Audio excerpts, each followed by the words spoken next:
2부 아빠들의 수다 들어가겠습니다.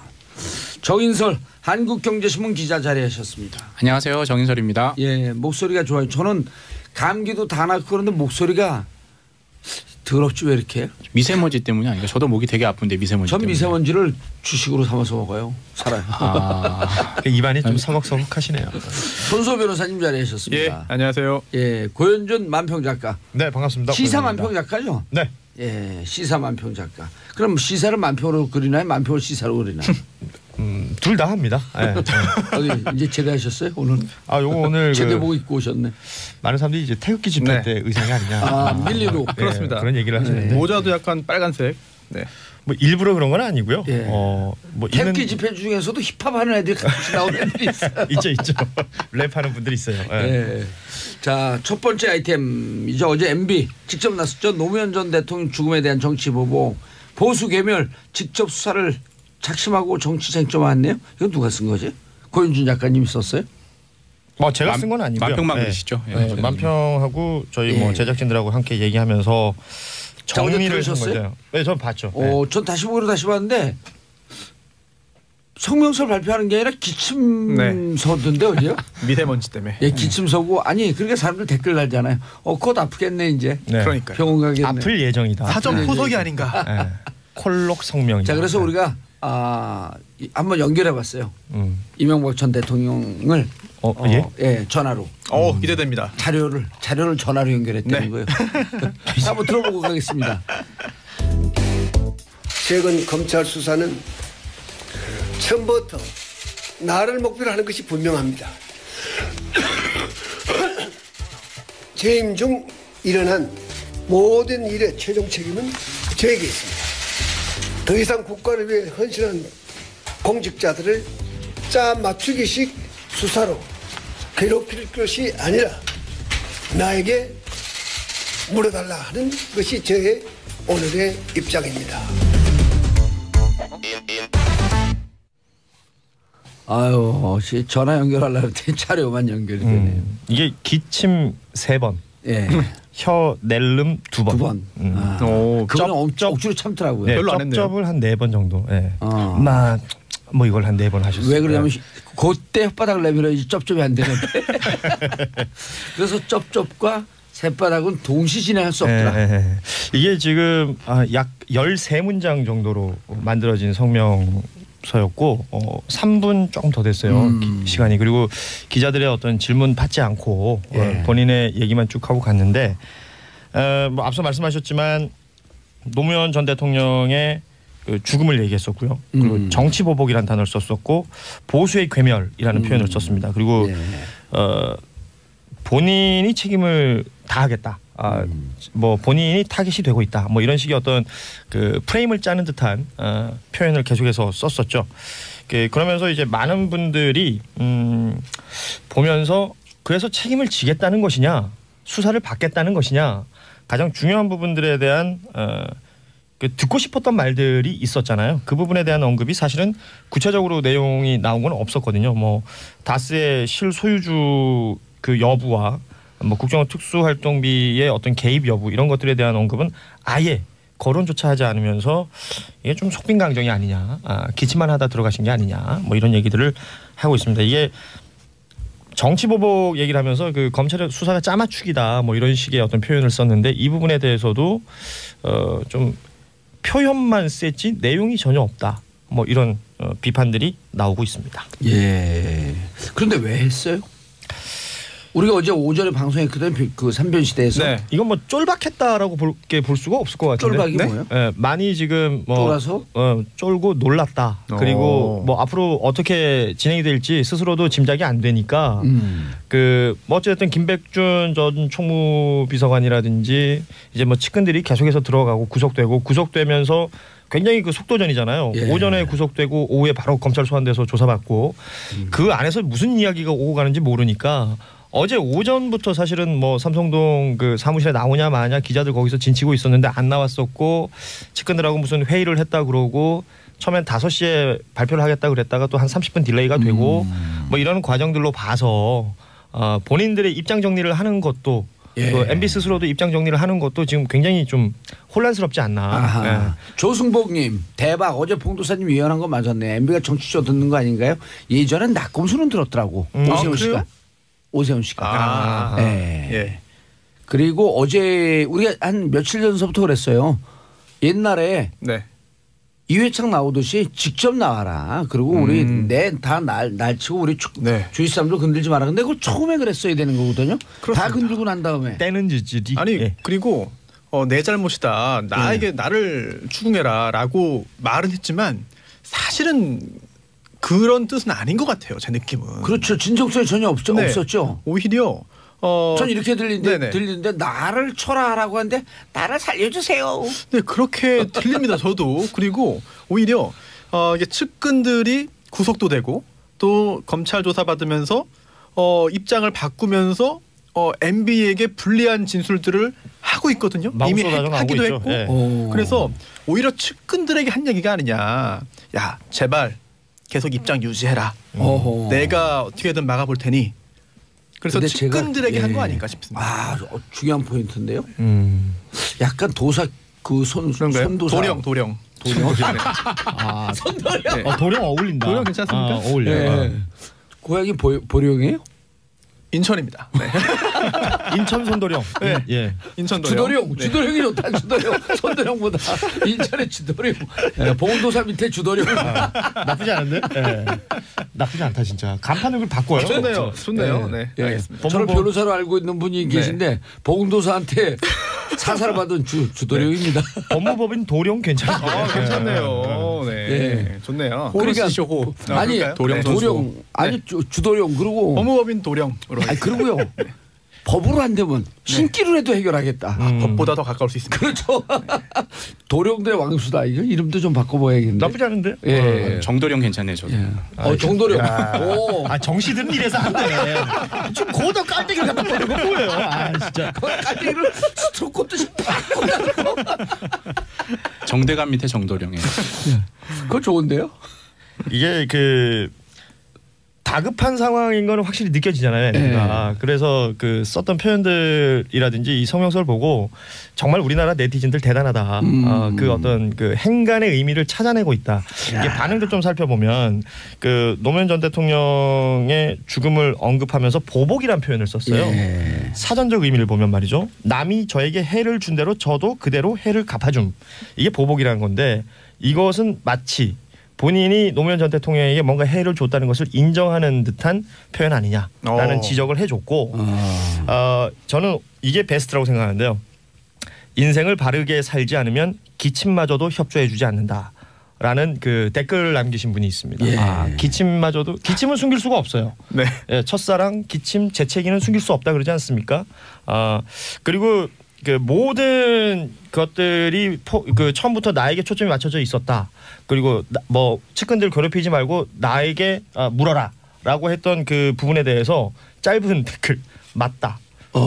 이렇게 남겨주신 분들도 아니 저는 굉장히 어제 많습니다. 그 SNS 중에 가장 압권이 MB가 이제 검찰 수사는 보수 괴멸을 위한 수사. 그러니까 누가 그 밑에다가 보수 아니고 범죄 혐의자. 그다음에 노무현 대통령 자살에 대한 보복 수사 중으로 내몬 거 드디어 시인한 거예요. 그러니까 나를 구속시키기 위한 짜맞추기 수사로 괴롭히지 말고 나에게 직접 물어라. 곧 검찰이 물을 거예요. 그다음 마지막에 기자 질문 안 받고 퇴장. 묵비권 행사 준비 중. 연습을 할 이제 거네요. 거기다가 아플 예정. 예, 네. 앞을 예정 여기까지 이제 제가 쓴 트윗이에요. 직접 쓰신 거예요? 그럼요. 일리가 있습니다. 그러니까 우리 집사람 마지막에 묵비권 행사 준비 중이니까 침대에서 떼굴떼굴 구르다 툭 떨어졌고 지금 병원에 입원하셨나? 그럴 리가요? 그리고 어제죠. 그 민주당의 박홍근 수석 부대표가 이런 말을 했습니다. 그 이명박 전 대통령이 이제 직접 등장을 해서 성명을 발표한 이유가 있다. 예. 제보를 받았다라고 한 건데요. 김희중 전 청와대 네네. 1부속실장 굉장히 핵심이죠. 예. 네, 사실상 김백준 총무기획관보다 김희중 전 실장이 사실상의 집사다. 사실상의 집사고 성골 집사다. 뭐 네, 이런 그리고 또 돈, 금고 돈은- 내역을 다 한다. 돈은 더 많이 주물렀다. 관리했다. 네, 그런 이야기를 듣는 사람인데 예. 어찌된 영문인지 이명박 전 대통령에게 불리한 진술들을 검찰에서 했습니다. 그 중에 하나가 특활비가 이제 김윤옥 여사 측에게 달러로 전달이 됐고 이게 사적으로 사용되었다. 게다가 표현을 그대로 옮기면은요. 이게 국민열세가 명품 구입 등 사적으로 어떻게 쓰는지 명확히 확인할 수 있을 것이다. 명품 구입이라는 표현을 했습니다. 그래서 그건 어디 기사예요? 난 명품 기사를 혼자 소로 보고 하네. 아닙니다. 이게 뭐 도령, 통신력 도령은 있는 그런 다른데요? 통신사의 기사인데 그럼 찌라시예요? 아닙니다.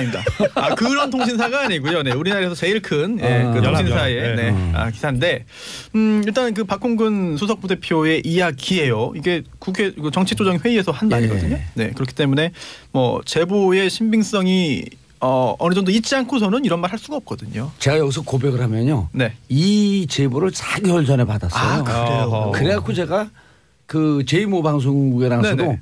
곧 특활비가 문제가 될 것이다. 그다음 방산비가 문제가 될 것이다. 네. 두 개를 딱 찍어갖고 얘기했는데 그냥 기자들 막 전화 왔고 그게 뭐죠? 그리고 있는 한 거예요? 3주 있다가 이 특활비가 터진 거예요. 근데 특활비의 최종 종착점이 김윤옥 여사다. 그리고 구체적으로 해외 나가서 썼다. 이게 다 제보를 받고 기자 3명하고 추적을 했는데 국정원 들어가고 확인을 하려고 했는데 그게 확인이 안 되는 거예요. 전달 자체도 달러로 됐다는 거 아니에요? 지금? 심지어 전달한 사람이 전달하다 뭐 중간에 이게 쓱 해갖고 배달 사고도 있어요? 배달 사고가 있었고 처벌까지 받았다. 이 제보까지 받았는데 확인을 못 하고 있었던 거예요. 이제 검찰이 확인해야겠네요. 다 확인된 것 같아요. 그리고 벌써요? 그 사람은 강모식이에요, 그분이에요. 제보 이제 그 제보에 나타난 사람이 이거 슈르르 해갖고 사고 났다는 사람이. 그 사람은 또 나는 전달한 적이 없다. 어느 여성분이 또 다른 여성에게 전달했다. 또 다른 여성은 네. 김윤옥 씨. 어느 여성이라고 하는 것은 원세훈 원장의 부인. 이런 제보가 들어왔어요. 근데 우리가 그걸 정확하게 확인할 수가 없으니까 기사를 못 써. 방송에서도 얘기하면 안 되는 건데 이거. 해도 되나 이제? 이미 뭐 다 나온 얘기. 검찰에서 다른 확인해 얘기? 주시는 걸로. 문무일 검찰총장이 아주 근데 짧게 깜짝이야. 얘기했잖아요. 태극기 부대인 줄 알고. 저도 좀 놀라고 있었죠. 아주 오늘 신분 좀 감추시려고 일부러 아니, 저렇게 나는 하신 거 아니에요. 같아요. 본능적으로 네. 오른쪽 주먹이 나갈 뻔했어요. 우리 태극기 부대 보면 바로 치거든 그냥. 저 오늘 저 대한문 쪽에 나갈 일이 있어서. 안전을 위해서. 네. 아이고 뭐 농담이고요. 대한 세력에 대한문 나가게. 아닙니다. 그 문무일 검찰총장은 어찌됐건 이 MB의 성명 발표 이후에 그 기자들의 질문에 법적 절차에 따르겠다라는 아주 짧은 입장만 내놓았는데 그게 시사하는 바가 굉장히 크겠죠. 결국 그 성명 자체에서 뭔가 해명이 속 시원히 된 게 없기 때문에 이 모든 것들이 수사가 가능할 테고 김백준 전 총무부 비서관이나 뭐 김진모 전 민정이수 그 수석도 20일간 구속이 돼 있어야 되는 거잖아요. 그 기간이 있잖아요. 그러면 그 20일 안에 어떤 MB와의 연결고리라든지 이런 것들을 검찰에서 밝혀내야 될 거기 때문에 그렇게 되면 설 전이 될 가능성이 높다. 그렇게 되면 MB가 포토라인에 서게 되는 상황이 벌어지는 것이 설 전이 될 가능성이 높지 않나. 이런 추측들 또 이런 예상들도 나오고 있는 거죠. 설 전에 하면요. 평차에 묻혀요. 평창이 묻힌다. 아하. 네, 그러면 그리고 요즘 그 중소상공인들 그 영세 그 음식점 하는 사람들이요. 요즘 좀 행복해요. 최저임금 올라가고 좀 답답했는데 경제 상황이 심리 상황이 좋아질 것 같다. 상대적으로. MB가 사라지고 나면 좀 장사가 잘 될 것 같다. 아, 실제로 어제 그 소주집에 갔거든요. 그랬더니 요즘 장사인데도 속이 다 시원해요. 기분이 좋아지는 거군요. 경제는 심리 아니에요. 기분이 좋아지면 소주 한 잔. 근데 재밌는 얘기가 이거 여기서 얘기하면 안 되는데. 안 돼요. 어디 얘기를 해요. 말 그렇지. 꺼낸 김에 해요. 김백준 씨 변호사 이제 선임이 되잖아요. 네네. 나이도 많고 그러니까 네. 이제 변호사들이 설득을 할 거 아니에요. 김백준 씨한테. 다 털어라. 뭘 갖고 가냐 이걸. 그러니까 본인의 건강이라도 챙기려면. 그렇죠. 근데 이제 그런 게 점차 잘 진행될 것이다. 라고 이제 추측을 해보는 거죠 우리가. 네, 안 그래도 원세훈 전 국정원장도 처음에는 뭐 별다른 진술을 안 하는 것 같더만 지금 확인해 보니까 슬금슬금 나와요. 이미 굉장히 중요한 진술들을 했더라고요. 다 했고요. 그리고 지금 본인이 해외로 빼돌린 돈 200만 불 개인 횡령과 국고 손실. 네. 그 스탠포드 간 거 말이죠. 그렇죠. 네. 자산 그 해외 도피 이게 형이 크잖아요. 그럼요. 그냥 네. 특활비로 털고 가셔야지. 그러니까 어제 감았죠? 네. 이명박 대통령이 왜 어제 간담회 갑자기 방청객 끼어드는 줄 알았다. 방청하다가 이제 한번 끼어들 것 같아서 끼어들었는데요. 타이밍 괜찮다. 깜짝깜짝들만 놀래. 정도령이 끼어드는데. 아까 깔때기 충격받고. 그렇죠. 아무 말도 못하고 있다. 그동안 좀 가만히 있었는데 깜짝이 오르면서 깜짝깜짝 놀래. 너무 왼쪽만 보시는 것 같아서 오른쪽으로 좀 보시려고. 깜짝이야. 근데 뭐 당연히 본인 수사받을 거는 당연히 그 기정사실이잖아요. 어차피 그 시기의 문제지. MB요? 그렇죠. 이명박 대통령이요. 그렇죠. 그리고 어제 요구했잖아요. 나에게 물어달라. 자기가 물어달라. 그 물다는 게 뭐 이렇게 물어달라는 건지 질문을 물어달라는 건지 모르겠지만 파이트인지 네. 퀘스천인지. 네. 그 아야 수 좀 봐라 아주 너무 없나요? 근데 그냥 사실 지금 힘드니까 나를 좀 누군가 나를 지지하는 세력 내지는 현 정부에 대한 반대하는 세력이 있으면 좀 결집하자. 이른바 보수 결집 이런 걸 의도한 듯한 본인의 느낌이 지지 들고요. 세력을 결집하는 거죠. 근데 그래서 그 노무현 대통령의 이름을 거론했을 거예요. 왜냐하면 그 소위 말하는 보수 스스로들이 뭐 극우라고 생각하시는 분들 노무현 대통령 나면 발끈하잖아요. 그러니까 이름만 나와도 그냥 막 욕설부터 시작하는 사람들이 있거든요. 그런 사람들을 그 자극하기 위한 어떤 표현 검찰에 가기 전에 그럴 필요성이 있는 거고요. 말씀하신 그게 적절치 않다라고 어제 청와대는 이명박 전 대통령에 대한 그 회견문에 대해서는 입장을 발표하지 않겠다고 했는데 방금 진 속보를 보면 문재인 대통령이 한 말씀을 하셨어요. 이명박 전 대통령이 노무현 전 대통령의 죽음을 거론하고 정치 보복을 운운하는 것에 대해서 분노한다. 어떠한 맥락에서 한 건지는 모르겠지만 이런 분노의 마음을 금할 수 없다. 분노의 마음을 금할 수 없다. 이렇게 얘기가 나오고 있거든요. 예. 뭐 대통령이란 직책도 직책이지만 문재인 개인으로서도 예. 이거는 10분 이해가 되는데요. 그리고 어제 이제 우리 방송에서도 잠깐 얘기했는데 이런 게 아주 재밌어요. 기사에 안 나오지만 깨알같이 그 짜맞히는 퍼즐에 작은 구멍 하나인데 김희중 씨가 다 얘기했다는 거 아니에요? 네. 그리고 이제 그 다른 방송에서 김희중 씨가 저축은행 사건으로 감옥 살고 있을 때 부인이 스스로 목숨을 꿇는 이런 그 불행한 일이 있었고. 네. 그런데 꽃도 한 송이 안 보냈다는 거 아니에요? 그런데 그렇죠. 김주성 씨도 이제 그 얘기를 했고 이러면 안 된다. 근데 유우익 비서실장이 독대한 것을 확인해줬고 검찰은 김주성 씨가 청와대 출입한 것을 출입 기록을 확보했다. 네. 근데 일요일 날 대책회의 하는데 수석 장관들이 다 모였는데 그중에 빠진 유일한 인물 유우익 씨가 빠졌대요. 그렇죠. 네. 안 보이죠. 네. 그럼 이분도 이제 이탈한 거거든요. 거기 이제 다시 한번 대책회의 하면 10명에서 8명으로 줄 거예요 아마. 12명 빠져요. 어제 뒤에 그 도열에 있던 사람. 그분도 늦게 와서 30분 늦어진 건가요? 그렇죠. 이제 12명 빠져요. 왜 빠지는 줄 아세요? 다스가 빠지니까 한 다스가 빠지는 거죠. 12개가. 그거를 위해서 말씀하셨군요. 예. 그러니까 인간적인 그 면모조차도 챙기지 못했다. 뭐 이렇게 평할 수 있을 것 같아요. 그래서 이제 김웅룡 감독 있잖아요 옛날에. 예? 네. 그분이 그 했던 말이 있잖아요. 동렬이도 떠나고. 그래서 이제 이거 MB 버전으로 하면 두원이도 떠나고 태근이도 떠나고. 측근에 있던 사람들 다 떠났거든요. 지금 이 김희중 씨 관련된 이야기를 제일 많이 하고 다니는 사람 중에 한 명이 정두원 전 의원이잖아요. 그리고 뭐 성골집사라는 표현도 그 정두원 전 의원이 썼고. 그렇죠. 그러니까 결국은 측근에서 이제 빠져나오는 이 말 저 말들을 모아 보면 모든 게 MB를 향하고 있고 MB 뭐 스스로 뭐 나에게 하십시오 뭘 했으니까 뭐 하겠죠. 그리고 결국은 그 본인의 어떤 그 정치적 노림수가 있었을지는 모르겠으나 검찰 수사 자체를 피할 수 없다는 건 스스로도 알고 있는 것 같고 말씀하신 대로 이제 타이밍 문제인 것 같아요. 정두원 씨는 김희중 씨에 대해서 이렇게 얘기하더라고요. 돈을 먹거나 그럴 사람은 아닌데 불행하게 그때 잘못된 선택을 해서 저축은행 사건 때 돈을 받아갖고 1년 살았는데 챙겨줬어야 됐다. 그렇지. 챙겨줬어야 됐다. 근데 그때 정말 야박하게 외면하는 모습을 보면서 김희중 씨가 마음에 칼을 품었다. 그 MB가 어찌됐건 내가 도령의 말투로 쫓아가네. 칼을 품었다. 그 얘기 많이 하더라고요. MB가 어찌됐건 그 비즈니스맨 출신이잖아요. 그렇죠. 그래서 본인에게 득이 안 되는 일에 대해서는 아주 뭐 가차 없다 이런 뭐 평들이 있는데 그 김희중 씨 관련된 내용도 보면 결국 필요할 때는 그렇게 옆에서 제대로 부리다가 나중에 그가 정말 그 어려울 때 도와주지 않고 챙기지 않았던 이 모습에 김민중 스스로도 뭐 좋을 리가 없잖아요. 네. 아무리 뭐 모셨던 사람이라 하더라도. 그런데 진짜 비즈니스맨은요. 네. 고객에게 많이 줘요. 아, 그럼요. 그럼요. 그리고 네. 진정한 이 경영진은요 노동자들에게 많이 주고 잘 놀게 하고 그건 비즈니스맨이 아니라 비즈니스를 빙자한 빙사범이에요. 빙상.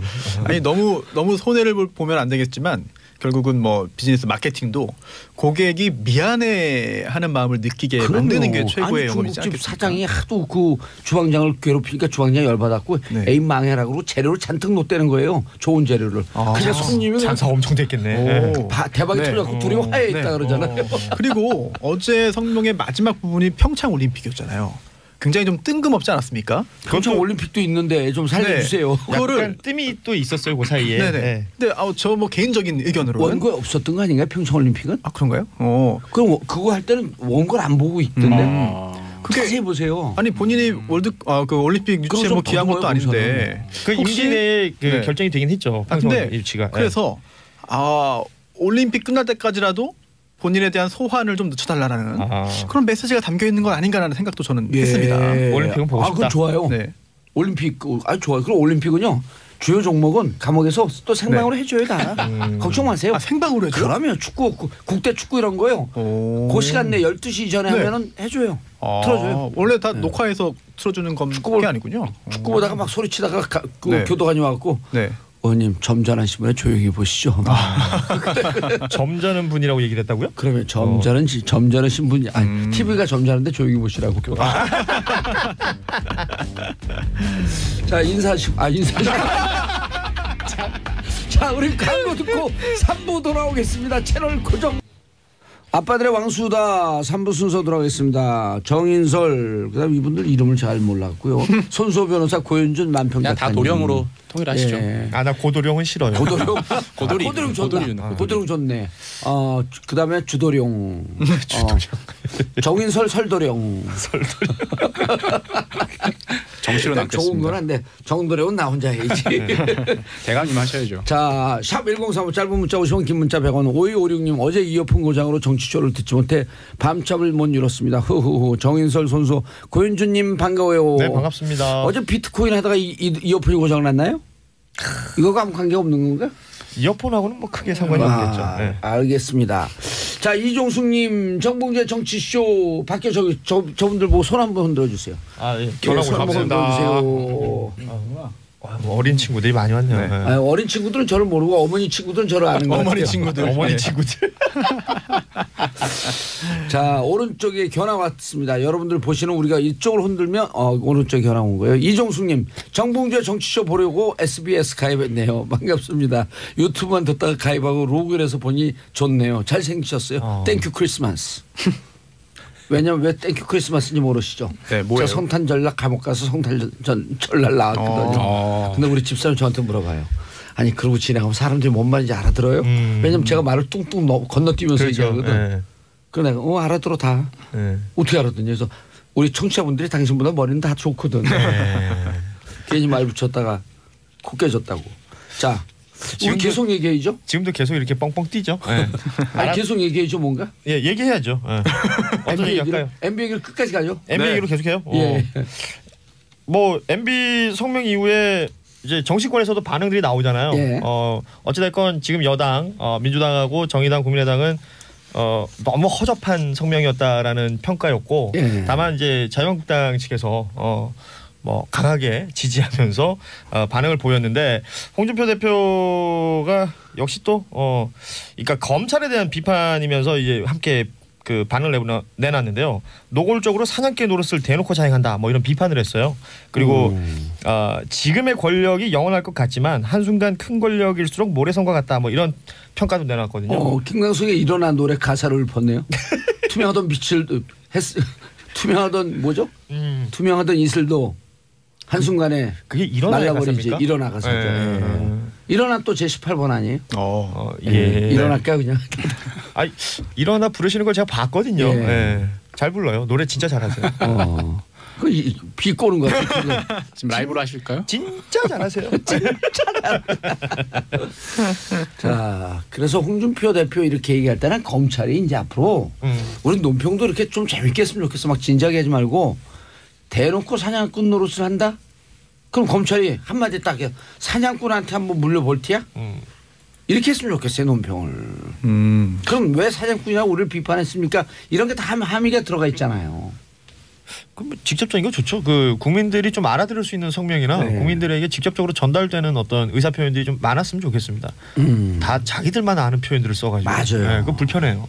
그러니까 우리 청취자분들이 아는 얘기를 하니까 시청률 팡팡 올라가잖아요. 지금 이번에 시청률 조사하는데 청취율 조사하는데 한 50% 나올 것 같아요. 둘에 한 명은 듣더라고. 둘 중에 한 명은. 예, 둘 중에 한 명은 들어요. 왜냐 부부간에 부인은 듣고 남편은 출근해 있으니까 둘 중에 한 명이죠. 네. 그렇죠. 네. 50% 나올까요? 네. 대한민국은 뭐 다 부부만 있는 건 아니니까.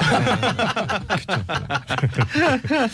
뭐 2인 1조로 다들 다니시죠. 네. 1인 가구는 팟캐스트를 듣겠죠. 예. 예. 자, 다음 이슈. 우리 이제 그만 하시고요. 뭐 그만하시. 우리가 뭘 했습니까? 아니 여기 도사님 혼자 다 해놓고. 아니 방청객 모두 그만하시고 이제.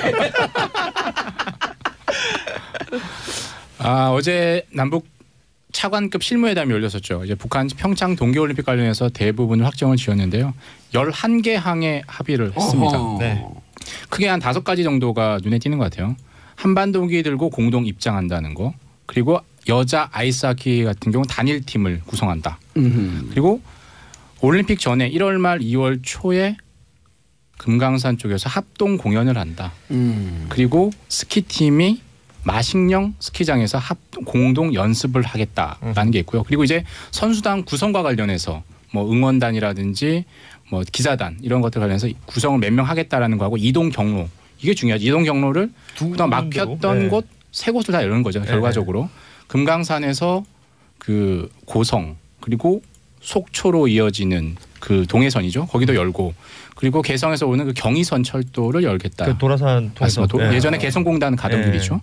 그리고 이제 마지막 이미 선수단 응원 그 예술단 같은 경우는 판무점을 통해서 들어오겠다라고 했잖아요. 그 도보로 이동할 것 같아요. 그러니까 그 세 가지의 육로가 통해서 오겠다. 5가지 정도 사항에 대해서 합의를 했습니다. 예. 태극기가 논란이 되고 있어요. 이게 가장 그거죠. 이 우리나라 대표팀인데 왜 인공기를 들고 나오냐라는 게 있고 한반도기. 한반도기죠. 한반도기를 들고 나는 게 있고 종북이었었네. 죄송합니다. 깜짝이야. 사람 그렇게 안 봤는데. 오늘 같이 가기로 했잖아요. 태극기 집회. 아니 불법 종북 세력은 명진 스님 하나로 좋게요. 예. 근데 이제 이게 한반도기를 들고 개회식에 입장하는데 이제 그 야당을 중심으로 이걸 이제 태극기를 아예 그 1위를 하면 우승을 하면 당연히 태극기를 달잖아요. 예. 거기도 못 보는 거 아니냐. 그다음에 그 애국가도 안 울려 퍼지지 못하는 거 아니냐라고 하는데 그건 약간 오해인 것 같고요. 그렇죠. 한반도기는 이 개회식 때 개폐식 때 이제 선수단 공동 입장 퇴장을 할 때만 달고 나오는 거죠. 예. 그리고 우리가 금메달 따면은 태극기 태극기 당연히 들죠. 근데 금메달 딸 종목이 있나요? 저거 있죠. 쇼트트랙 있죠. 쇼트트랙도 있고 우리나라요? 스켈러톤도 우리나라요? 있고. 예. 많아요. 메스스타트. 지금. 메스스타트. 많습니다. 그래 또 뭐가 있어요? 스켈레톤 있고요. 스켈레톤이 뭐예요? 윤성빈 선수 썰매인데 1인 썰매 경기라고 엎드려서 생각하시면 타는 썰매입니다. 엎드려서 싸는 뭐 엎드려서 어떻게 싸? 그리고 이상화 선수 있잖아요. 이상화 선수. 이상화 선수. 네. 예. 일단 그 우리 알다시피 빙상 종목은 워낙 우리 강한 게 많고요. 그 설상 종목이라 그러는데 썰매나 뭐 스키 같은 것들 얘기하는데 거기서도 이번에는 메달 기대되는 게 제법 많아요. 네. 프리스타일 스키. 프리스타일 스키요? 유망주가 있고요. 오, 네. 그것도 메달을 따요? 유망주가 있습니다. 네. 오. 세계 대회 키우고 있습니까? 10위권 안에 키우고 있습니까? 근데 10위권 안에도 메달을 근데 줘요? 홈 프리미엄도 있고 그때 어떻게 될지 모르죠. 스포츠. 홈 프리미엄에 홈 어드밴티지 그렇군요. 예. 홈 그렇네요. 예. 제가 쉬는 시간에 프리미엄 얘기를 했더니 계속 네. 김치 프리미엄. 네. 근데 이제 다 좋은데 이제 논란이 되는 게 여자 아이스하키 팀 이제 단일팀 그렇죠. 그 감독이 뭐라고 논평을 한번 했죠. 감독이 이제 본인과 외국인이죠. 감독인데. 예. 캐나다 출신의 캐나다 출신 감독. 머레이 감독이죠. 네. 근데 뭐래? 뭐래? 이거 뭐래? 감독이 뭐래? 머리 내지 뭐래 이렇게 읽긴 하던데요. 이제 본인이 이제 그 당시에 이제 단일팀 구성을 확정할 때 우리 여자 아이스하키 팀이 미국에서 전지훈련 중이었어요. 맞아요. 그래서 이제 전지훈련 끝나고 이코노미를 들어오는데 타고 지친 몸을 비행기에 잠을 자고 있을 때 뒤통수 맞았다. 이건 뭐래? 그런 거예요. 뭐래? 뭐래? 이건 뭐래? 이게 결국 단일팀 구성은 뭐 여자 피겨 그 페어 종목도 얘기가 있었는데 결국에 여자 아이스하키 팀만 구성한다는 얘기가 나온 거죠. 그러니까 사전에 얘기하지도 않고 이제 와서 얘기를 듣게 되고 이제 몇 분이 좀 약간 실언을 하셨죠. 이제 말 잘하신 이낙연 총리께서 어차피 메달권 종목이 아니니까 이 말씀을 하신 게 좀 적절치 않았죠. 예. 그리고 이제 도종환 장관도 문체부 장관도 아니 아이스하키 같은 경우는 한꺼번에 그 선수 교체가 많으니까 괜찮지 않냐 이런 얘기를 했거든요. 이게 원래 여자 아이스하키 팀들 원래 이제 약간의 어떤 그 소외된 이런 울분이 있었는데 약간 기름을 부은 격이 됐고 결국 어제 이제 모든 일이 청와대가 해결하는 거죠. 문재인 대통령께서 직접 가셔서 선수촌에 가셔서 여자 아이스하키 팀 선수단을 헤드 테이블 앉히고 식사도 하고 같이 위로를 하는 자리를 가졌는데 여전히 아직도 설문조사를 해보면 그 한반도기를 달고 오는 것에 대해서는 약간 찬반이 팽팽한 것 같고요. 반반 정도 되는 것 같고요. 그리고 이제 이거 단일팀 구성에 대해서는 아직까지는 반대하는 약간의 절차상에 약간의 좀 그 매끄럽지 못한 측면이 있었거든요, 분명히. 그러다 보니까 오늘도 이제 유승민 바른정당 대표가 한마디 했습니다. 이거는 전체주의적 발상이다. 그러면서 어제 문재인 대통령이 한반도 남북 단일팀 자체가 역사의 명장면이 될 것이다라고 했는데 그 발언 자체가 전체주의적이다라고 비판했는데 법을 좀 봐야 됩니다. 이게 평창 올림픽 법이 있어요. 오, 2018 주도용으로 한 방 하는데요. 2018 평창 동계올림픽 대회 및 동계 패럴림픽 대회 지원 등에 관한 특별법이 있고 이게 83조부터 이제 남북 그 협력 관련된 부분이 나오는데요. 83조가 대회를 통한 한반도 평화 증진 규정이 있고요. 84조가 남북 체육교류 증진인데요. 이게 양측이 남과 북이 정책을 함께 수립해서 시행할 수 있다라는 점. 85조가 남북 단일팀 구성입니다. 제목 자체가. 국가 85조. 국가 또는 지자체는 남북 화해와 한반도 평화 증진을 위하여 남북 단일팀의 구성에 관하여 남북 관계 발전에 관한 법률에 따라 북한과 협의할 수 있다. 협의할 수 있어요. 그리고 이 법의 취지 자체가 올림픽을 통해서 남북 간의 어떤 화해 협력 또는 평화 구축을 위해서 노력할 수 있고 노력하도록 하고 있거든요. 그렇다면은 이런 부분에 대한 실정법적인 검토를 한 후에 정치적 발언을 해야 되는데 이건 전체주의적이다라고 매도한다면 이 법 만든 거 국회에서 통과된 거거든요. 이 법 만들 때는 왜 가만히 있고 이제 와서 하는지 저는 잘 의문입니다. 이 법 만들 때 본인이 전체주의적 표결을 했네요. 찬성했는지 반대했는지 모르겠어요. 야, 이거 85조의 남북 단일팀이 있다. 그리고 이제 그 아이스하키 선수들 얘기를 들어봤더니 북한 선수들의 실력이 월등히 떨어진대요. 맞습니다. 그러니까 그 캐나다 출신의 그 감독, 국가대표 감독도 실제 전력으로 쓸 수 있는 선수는 2명에서 3명 정도인데 이번에 선수단이 단일팀으로 구축이 되면 그 북한 선수들이 한 7에서 8명 정도가 우리 대표팀에 합류하는 형태가 될 거라고 하더라고요. 그렇게 되면 통일이네요. 흡수 통일 표현하기에 따라서 그럴 수 있을 텐데. 통일팀이니까. 그렇죠.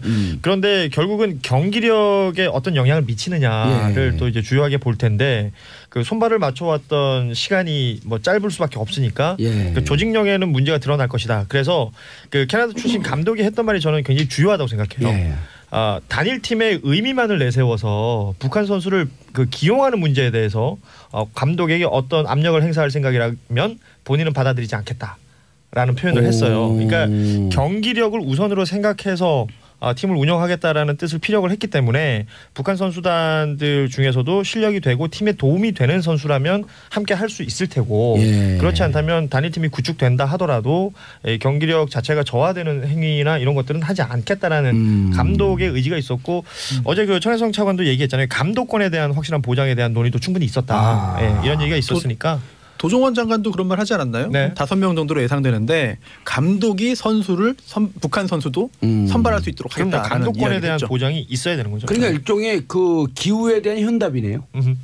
기후에 대한 현답. 이제 그런 부분이 있죠. 이게 아무리 23명이고 이제 IOC와 협의를 해서 20일에 플러스 알파로 하겠다. 그렇죠. 그러니까 기존 선수들에 대한 피해를 최소화하겠다라고 하는데 아무리 늘려도 경기장에 나설 수 있는 사람은 22명으로 제한이 되어 있습니다. 그러니까 엔트리 자체가 정해져 있으니까. 맞습니다. 그래서 그리고 우리 선수들 중에 일부가 탈락하는 거예요. 그렇죠. 그리고 또 아이스하키 특성을 모르고 이제 도종환 장관이 선수 교체 많으니까 북한 선수 잠깐 들어도 되는 거 아니야라고 하지만 아이스하키는 4개 조로 그 4개 팀이 한 팀인 거나 마찬가지죠. 워낙 체력 소모가 많기 때문에 한 개 조가 그래서 골키퍼 거기서 골리라고 하잖아요. 그래서 그 2명을 빼고 20명이 4개 조로 나눠서 5명이 돌아가면서 로테이션을 돌거든요. 그러니까 아예 북한 팀 5명이 괜찮다면 한 조가 들어올 수는 있겠죠. 그럼 들어오면 그때 이제 골 많이 먹을 수 있는 거죠. 또 우리 팀 들어서 넣고 한 골 먹고 계속 먹고 결국은 이제 말 그대로 경기력을 어떻게 유지할 것이냐 이 부분에 대해서 감독의 또 뭐 사실은 전략이나 전술도 필요할 테고 또 선수단에서 그 사기 문제가 있잖아요. 그렇죠. 네, 뭐 지금 이 단일 팀에 대한 비판을 하시는 분들 중에서 그 공정성 얘기를 많이 한단 말이에요. 이 평창 올림픽 하나만 바라보고 그동안 진짜 피땀 흘렸던 우리 국대 선수들이 피해를 입는 그러니까 어떤 정치적인 것 아니면 남북의 어떤 단일 팀 뭐 이런 것들 다 좋은데 실제 노력했던 선수들이 피해를 입는 부분에 대해서 우려하시는 분들이 있는 거거든요. 이 부분에 대해서 사실 IOC에서 어떤 결정이 돼서 선수단 규모가 조금 더 늘어날 수 있다라면 뭐 좋겠습니다만 그게 쉽지는 않을 것 같더라고요. 이 부분에 대한 우려가 있는 건 늘어도 엔트리는 불변이기 때문에 피해는 이쪽인데 절차적으로 사전에 양해라도 구했다라면 괜찮았을 텐데 사후적으로 이렇게 하려고 하니까 상당히 힘든 거예요. 왜 우리 그 여자 핸드볼 팀 가지고 우생순 얘기했잖아요. 우생순 2가 여자 아이스하키 팀이었습니다. 영화도 나왔잖아요. 그렇죠. 이 선수들이 많이 했어요 그 영화는. 뭐 흥행을 크게 성공 못했지만 이 선수들이 정말 오달수 감독. 다양한 그 전력을 갖고 있는 선수들이 모여서 이 여자 아이스하키라는 분야가 우리나라에서 불모지잖아요. 비인기 종목. 그렇죠. 정말 열심히 했던 선수들인데 그 선수들의 어떤 기회를 뺏는다는 부분 뭐 이 부분에 대해서 많은 분들이 비판을 하는 것 같아요. 그런데 이제 어쨌든 남북 단일팀하고 그 쉽게 얘기해서 이 기간 동안에 미사일을 평화로 바꾼 거 아니에요. 미사일을 고철 덩어리 만들어 버리면서. 그래서 그런 정치적 의미가 있기 때문에 그것과 그렇다고 해서 선수들의 희생을 합리화할 수는 없지만 그렇죠. 어쨌든 완벽하게 다 모든 게 만족할 수는 없는 거거든요. 저도 그런 각도에서 보고 싶습니다. 물론 선수들이 피해를 선수 개개인이 피해를 볼 수 있다고 한다면 그 부분은 안타까운 일입니다만 올림픽이 항상 그러잖아요. 올림픽 관련해서 1등만 기억한다. 우리 그러지 말자라고 하는 내용 이야기를 좀 하는 추세인데 그 올림픽의 목적이 뭐냐. 정말 최고의 경기력 정말 엄청나게 잘하는 것만 보는 게 유일한 목적이겠느냐. 올림픽은 평화죠. 세계 평화. 애초에 시작도 그랬고 더군다나 우리 지금 한반도 정세에서 이번 평창 올림픽이 그런 기능을 할 수 있다면 그게 더 큰 가치가 아니겠느냐 하는 점을 잊어서는 안 될 것 같아요. 제가 실수를 했네요. 조금 전에 그 우생순이라고 표현을 했었는데 여자 아이스하키 팀 국가대표 2 국가대표 2편이었습니다. 예, 영화 제목이. 국투. 국투. 자, 다음 이슈요. 네. 폭스바겐. 네. 그렇습니다. 한국이 우습나?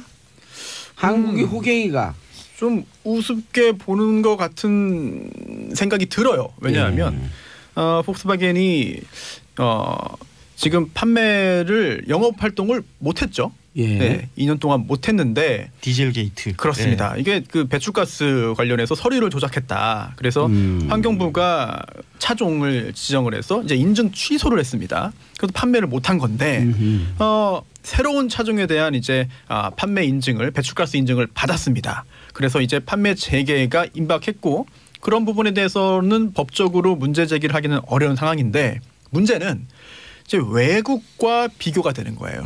특히나 이제 뭐 미국이나 캐나다와 비교가 되는 건데 이제 캐나다에서는 배상금이 뭐 2,490억 원을 배상하는 걸로 합의를 했습니다. 2,490억이요. 네네. 그런데 우리나라에서는 이게 과거에 있었던 전에 있었던 그런 서류 조작에 대한 공식적인 사과도 없이 현재 법적인 절차가 진행되는 과정에서 판매를 다시 이제 영업 활동을 재개하려고 하니 이 부분에 대해서 비난이 일고 있는 거죠. 실제 그 일부 딜러들은 벌써 영업 활동 시작했더라고요. 이미 시작했고요. 문자 메시지 막 와요. 자동차 사는 사람들에게 되게 관심사항이었어요. 그렇죠. 그 이른바 평택 에디션이라고 그렇죠. 하는데 평택항에 실어놨었는데 그 인증서류 조작 때문에 못 팔고 있었던 것들이 있거든요. 비바람 맞고 계속 보관하고 있습니다. 왜냐하면 이걸 다시 독일로 돌려보냈다가 다시 가져오면 또 손해잖아요. 물류 비용 계속 가지고 있어서 이거 저거 언제 풀리냐가 사실 수입차 사려고 하는 사람들에게 초미의 관심사였거든요. 이게 지금 풀리는 거예요. 1-20% 할인되면서 풀리는 겁니다. 이제 이게 제재가 풀리는 거니까. 그래서 이 평택 에디션이 지금은 10% 20% 할인돼서 팔리는데 이제 중요한 건 저희 소비자들도 예전에 이 폭스바겐 디젤 게이트가 터졌을 때 30%씩 싸게 팔았거든요. 네. 마지막 인증 취소되면 못 파니까. 근데 그때 또 엄청나게 팔려 나갔어요. 오히려 매출은 높아졌다 그러잖아요. 다른 나라 같은 경우 잘 안 팔렸는데 우리나라는 많이 팔렸거든요. 사실 이런 폭스바겐도 정말 비판을 받아야 되지만 그래서 이걸 정말 호갱으로 보는 것 아니냐 이런 측면도 분명히 있죠. 이게 제가 아는 폭스바겐 차 타시는 분 얘기 들었더니 그 100만 원짜리 뭐 쿠폰 같은 걸 네. 받았다 그러더라고요. 바우처를 줬습니다. 그 수리하러 들어갈 때 뭐 소모품 갈 때 네. 쓰는 그런 걸 받았다고 하는데 그 이후에는 어떤 그 접촉도 없었대요. 그러니까 이 호갱으로 보는 게 맞는 게 아닌가. 네. 그런데 이게 뭔가 그 집단 배상 보상제도인가요? 그게 뭐죠? 집단 배상이요? 집단소송과 징벌적 손해배상. 징벌적 손해배상 네. 제도와 네네. 징벌적 손해배상 제도와 그다음에 예를 들어 한두 케이스가 그 되게 되면 나머지도 그 피해를 보는 사람 집단 소송 클래스 제도. 액션. 그게 지금 우리나라에서 없기 때문에 이런 게 우습게 보는 거 아니에요? 존재는 합니다만 일단 그 징벌적 손해배상은 없고요. 예. 집단 소송은 이제 증권 관련해서는 법이 마련되어 있습니다. 예. 그런데 이런 그 공산품은 일반적인 그런 집단 소송은 있지 않기 때문에 제도가 지금 법을 만들자라는 노력이 징벌적 있는 손해배상도 살균기 가습제 같은 그런 거 관련해서 아주 예외적으로 아주 예외적인 건데요. 그래서 일반적으로 도입하자라는 논의는 계속 있고요. 집단 손해배상 제도 이게 없기 때문에 우습게 보는 것 같아요. 제가 보기에는. 그렇습니다. 우리 국회의원들 뭐 하고 있어요? 낮잠 자고 있나? 그 노력은 하고 있는데 또 재계에서 또 반발이 있습니다. 이거 영업활동, 기업활동 위축되는 거 아니냐? 그리고 재계가 다 폭스바겐의 계열사예요?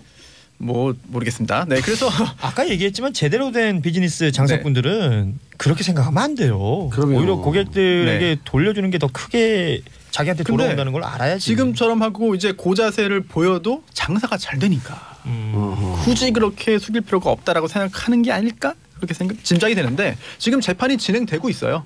재판이 진행되고 있는데 그 재판 과정에서도 좀 이해할 수 없는 게 있습니다.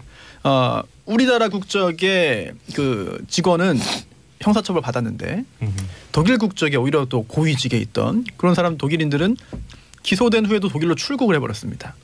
그래서 현실적으로 형사처벌을 가할 이제 실효성이 가능성이 굉장히 낮아져 버린 거죠. 예. 이런 부분도 사실은 분노할 만한 부분 중에 하나죠. 그리고 이제 리콜을 하라고 했잖아요. 문제 차종회 같은 그렇죠. 경우에. 근데 네. 리콜 목표율이 원래 85%인데 아우디 같은 경우는 46%, 폭스바겐 같은 경우는 39%. 정말 목표치에 뭐 반도 안 되는 거죠. 그런데도 이제 판매 재개됐으니까 이건 또 나몰라라가 되는 거고요.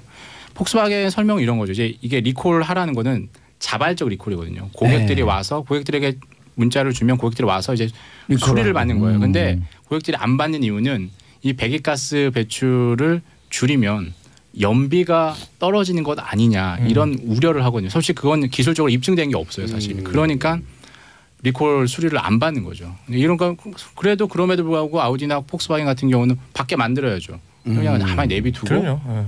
그냥 이거 이행하지 않고 지금 판매 재개만 하는 거죠, 사실. 예, 고수아님 우리나라 호갱 맞아요. 이유 없이 그냥 맞다고 딱 그러면 어떻게 해요? 이율 배반적인 얘기를 없이 여김을 당해도 상관없다는 것 같아요. 우리나라 사람들 무조건 외제차를 좋아해요.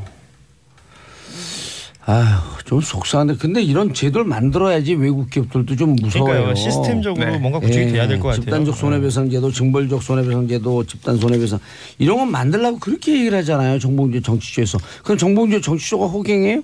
아니요. 그러면 안 되죠. 왜 그러죠? 국회의원들 낮잠 자고 있나요? 지금 이 시간이면 뭐 보니까 국회의원들 몇 명 모여가지고 통합에 관련돼서 얘기한 게 있네요. 조금 전에 그 오전 11시에서 11시 10분 뭐 안철수 국민의당 대표하고 유승민 바른정당 대표가 통합 공동선언문을 발표를 했습니다. 뭐 주된 내용은 어떤 어려움도 극복하고 통합 개혁 신당을 만들겠다라는 것인데요. 뭐 이거는 예고가 돼 있었던 내용이기 때문에 뭐 통합에 찬성하고 있는 각 정당에서 통합에 찬성하고 있는 세력들이 지금 이 얘기를 한 거고 그 여기에 이제 뭐 각가지 어려움들을 극복하겠다라는 얘기잖아요. 근데 이제 그 내용 중에 그 선언문 내용 중에 지금의 현 정권과 그리고 자유한국당 그러니까 제1야당을 싸잡아 비판한 내용이 있네요. 뭐라고요? 그 지금의 정권에 대해서는 지난 8개월의 혼선은 집권 세력이 얼마나 무능하고 오만한지 확실하게 보여준 것이다. 그리고 자유한국당에 대해서는 정권을 넘겨준 낡고 부패한 보수 야당은 반성도 책임도 비전도 없이 국민에게 희망을 주지 못하고 있다. 양측을 이제 싸잡아 비판했는데 그러니까 우리가 필요하다라는 주장을 펼쳤네요. 그 저거는 되나요? 원내교섭단체? 이게 지금 그 박인수 그러니까 바른정당의 전 최고위원이죠. 이제는 그 탈당해서 자유한국당을 복당을 하면서 바른정당이 9석이 예, 됐죠. 10명 밑으로 떨어졌잖아요. 예. 이게 뭐 흔히 뭐 꼬마 정당 뭐 이렇게 얘기를 하던데 그런데 마찬가지로 국민의당의 이제 통합 찬성파 여기도 지금 인원이 왔다 갔다 하면서 지금 정리되고 있는 게 또 적어지고 있단 말이에요. 그래서 오늘 아침에 어디서 그 라디오 들으니까 박지원 전 대표가 둘이 합치면 꼬꼬마 정당이 된다. 꼬마 정당 합쳐서 꼬꼬마 정당 된다고 했는데 이게 원내교섭단체가 아슬아슬할 것 같아요. 지금 뭐 정확한 그 숫자를 뭐 여기서 딱 말할 수는 없겠지만 어쨌든 20석을 확보하느냐 그렇지 못하느냐는 계속해서 이 두 사람 안철수, 유승민 이 대표 간에 지금 얘기되고 있는 것이 그 지금 본인들이 이제 가칭 통합 개혁 신당이라고 얘기를 하고 있거든요. 이 제대로 구축이 될까? 계속해서 이제 두고 보는 거죠. 근데 뭔가 이렇게 근데 안 될 것 같아요? 될 것 같아요? 저는요. 두고 볼 거면 청취자분들 혼자 두고 보라 그러죠. 왜 우리가 두고 볼 걸 얘기해줘요? 전 될 것 예측을 같아요. 해줘야죠. 원내 교섭단체는 될 것 같아요. 그래요? 저도 될 것 같습니다. 저도 아슬아슬하게 될 것 같습니다. 근데 출당시킬 사람 제명시켜야 될 사람이 있잖아요. 그렇죠. 비례대표에서. 최명 안 시키면 되죠. 그래갖고 원내교섭단체가 된다? 그 세 사람 내지 네 사람이잖아요. 포함해서. 포함을 시켜 포함하든 안 하든. 예. 포함해서 원내교섭단체가 네. 된다. 제명시키면 안 되고. 최명 안 시키겠죠. 오. 네. 제명을 아니 비례대표를 만약에 정 의원님께서 예. 그 통합 신당에 있는 두 분이라고 한다면 예. 제명 시키겠습니까? 난 그렇게 예를 들은 게 상당히 기분이 나쁜데. 우습게 보는 사람들 막 갖다 저를 묻히면 안 되죠. 죄송합니다. 그러니까 지금 그러니까 단순 지지율로 예. 국민의당이랑 바른정당 단순 지지율 합친 것보다 이제 통합개혁신당 지지율이 더 낮게 나오고 있단 말이에요. 합한 거보다 예, 오늘 그 발표난 거 중에 하나에서 1 더하기 1은 1이 된 거예요? 1 더하기 1은 0.9 정도 된 것 같아요. 지금 그래서 이 부분에 대해서는 뭐 또 다른 보관을 만들겠지만 제가 보기에는 결국 말씀하신 대로 예. 뭐 제명 여부를 떠나서 무조건 20명 원내교섭단체 만드는데 최선을 다하지 않을까. 예. 인사하세요. 끝났어요. 고맙습니다. 감사합니다. 고맙습니다. 예, 안녕히 계세요. 자, 저는 4부 전작가 전역 작가의 시선